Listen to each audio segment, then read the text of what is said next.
How the Grinch Stole Christmas by Dr. Seuss. Every Who down in Whoville liked Christmas a lot, but the Grinch who lived just north of Whoville did not. The Grinch hated Christmas, the whole Christmas season. Now please don't ask why, no one quite knows the reason. It could be his head wasn't screwed on just right. It could be, perhaps, that his shoes were too tight. But I think that the most likely reason of all may have been that his heart was 2 sizes too small. But whatever the reason, his heart or his shoes, he stood there on Christmas Eve hating the Whos, staring down from his cave with a sour, grinchy frown at the warm lighted windows below in their town. For he knew every Who down in Whoville beneath was busy now hanging a mistletoe wreath. "And they're hanging their stockings," he snarled with a sneer. "Tomorrow's Christmas, it's practically here." Then he growled with his Grinch fingers nervously drumming, "I must find some way to stop Christmas from coming." For tomorrow, he knew, all the Who girls and boys would wake bright and early. They'd rush for their toys. And then, oh, the noise! Oh, the noise, noise, noise, noise! That's one thing he hated, the noise, noise, noise, noise! Then the Whos, young and old, would sit down to a feast, and they'd feast, and they'd feast, and they'd feast, feast, feast, feast. They would feast on Who pudding and rare Who roast beast, which was something the Grinch couldn't stand in the least.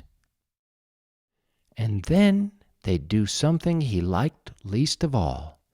Every Who down in Whoville, the tall and the small, would stand close together with Christmas bells ringing. They'd stand hand in hand, and the Whos would start singing. They'd sing and they'd sing, and they'd sing, sing, sing, sing. And the more the Grinch thought of this Who Christmas sing, the more the Grinch thought, I must stop this whole thing. Why, for 53 years I've put up with it now. I must stop this Christmas from coming, but how? Then he got an idea, an awful idea. The Grinch got a wonderful awful idea. I know just what to do, the Grinch laughed in his throat. And he made a quick Santa Claus hat and a coat. And he chuckled and clucked, what a great Grinchy trick. With this coat and this hat I look just like Saint Nick. All I need is a reindeer. The Grinch looked around, but since reindeer are scarce, there was none to be found. Did that stop the old Grinch? No. The Grinch simply said, if I can't find a reindeer, I'll make one instead. So he called his dog Max, then he took some red thread, and he tied a big horn on the top of his head. Then he loaded some bags and some old empty sacks on a ramshackle sleigh, and he hitched up old Max. Then the Grinch said, "Gid ap!" and the sleigh started down toward the homes where the Whos lay a snooze in their town. All their windows were dark, quiet snow filled the air. All the Whos were all dreaming sweet dreams without care. When he came to the first little house on the square, "This is stop number 1, the old Grinchy Claus hissed, and he climbed to the roof, empty bags in his fist.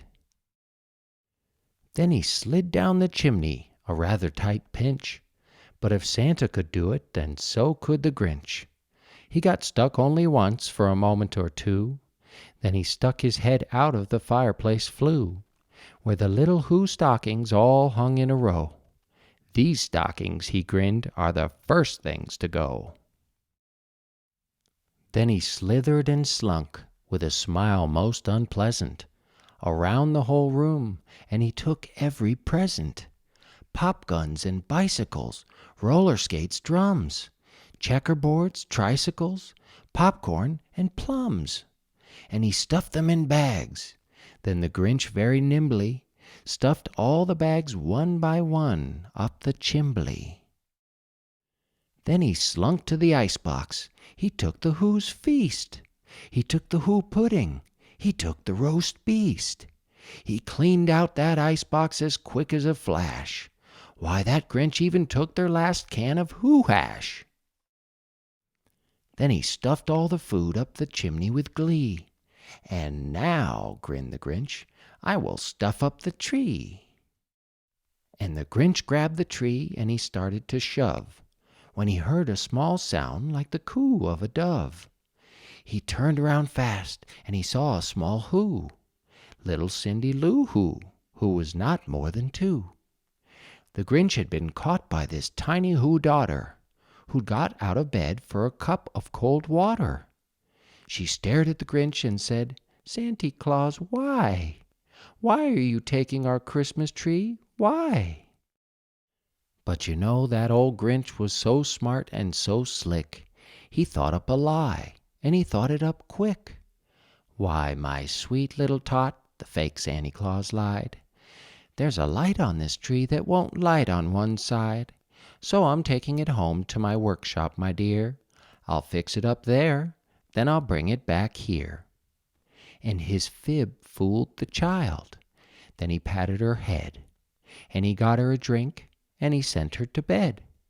And when Cindy Lou Who went to bed with her cup, he went to the chimney and stuffed the tree up. Then the last thing he took was the log for their fire. Then he went up the chimney himself, the old liar.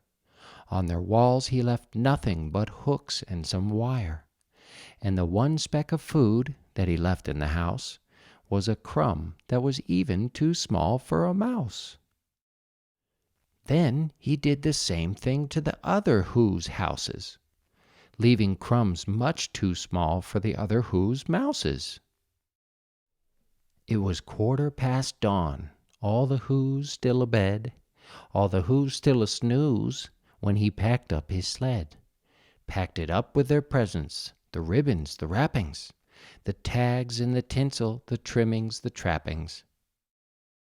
3,000 feet up the side of Mount Crumpet, he rode with his load to the tip-top to dump it. "Pooh-pooh" to the Who's, he was grinchishly humming. "They're finding out now that no Christmas is coming. They're just waking up. I know just what they'll do. Their mouths will hang open a minute or two. Then the Who's down in Whoville will all cry boo-hoo." "That's a noise," grinned the Grinch, "that I simply must hear." So he paused, and the Grinch put his hand to his ear. And he did hear a sound rising over the snow. It started in low, then it started to grow. But the sound wasn't sad. Why, this sound sounded merry. It couldn't be so, but it was merry, very. He stared down at Whoville, the Grinch popped his eyes, then he shook. What he saw was a shocking surprise. Every Who down in Whoville, the tall and the small, was singing without any presents at all. He hadn't stopped Christmas from coming, it came. Somehow or other, it came just the same. And the Grinch, with his Grinch feet ice cold in the snow, stood puzzling and puzzling. How could it be so? It came without ribbons, it came without tags, it came without packages, boxes, or bags. And he puzzled 3 hours till his puzzler was sore. Then the Grinch thought of something he hadn't before. "Maybe Christmas," he thought, "doesn't come from a store. Maybe Christmas perhaps means a little bit more." And what happened then?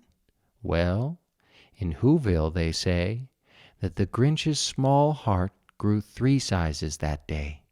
And the minute his heart didn't feel quite so tight, he whizzed with his load through the bright morning light. And he brought back the toys and the food for the feast. And he himself, the Grinch, carved the roast beast.